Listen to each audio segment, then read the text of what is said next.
Good afternoon, Southwest Florida. I'm Bri Walling. This Naples Herald Lunch Break is sponsored by our friends at Fusillo Kia of Cape Coral. This afternoon, we'll tell you about a penny tax increase proposal for Collier, a stunning win in the Alabama Senate run, and more. Today is Wednesday, December 13th, and this is the Lunch Break.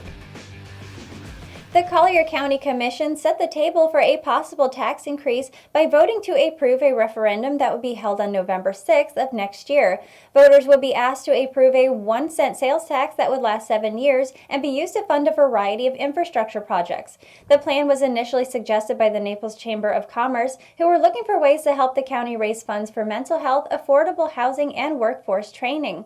The ability of the sales tax to draw funding from tourists would allow the government to pay for infrastructure projects with revenue generated by people who are using the county's resources but not paying traditional taxes.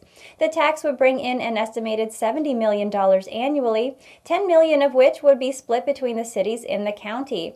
The remainder would go to fund items including bridge replacements, making repairs to law enforcement agencies, and building Big Corkscrew Island Regional Park. While the Commission approved a tentative project list, a separate ordinance would have to be passed to actually lock in the amount allocated to each project.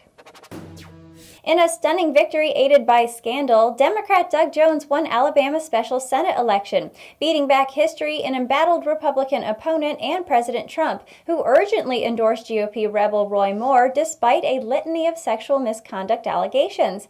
It was the first Democratic Senate victory in a quarter century in Alabama, one of the reddest of red states, and proved anew that party loyalty is anything but certain in the age of Trump.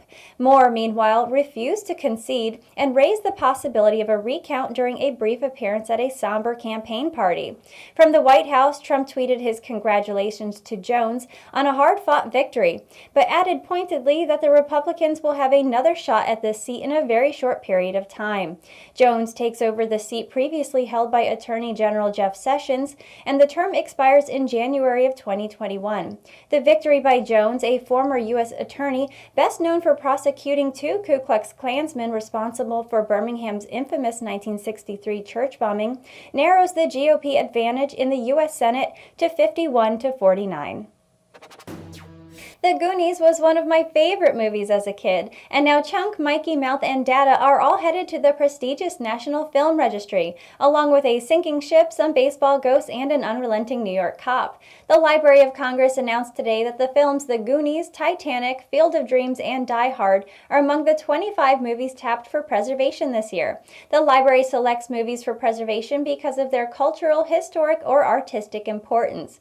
This year's slate also includes the 1987 musical biopic La Bamba, Superman from 1978, the 2000 thriller Memento, and 1941's animated Dumbo. This year's picks bring the total number of films in the registry to 725. Last year, The Breakfast Club, The Princess Bride, Who Framed Roger Rabbit, and Thelma and Louise were picked for the registry.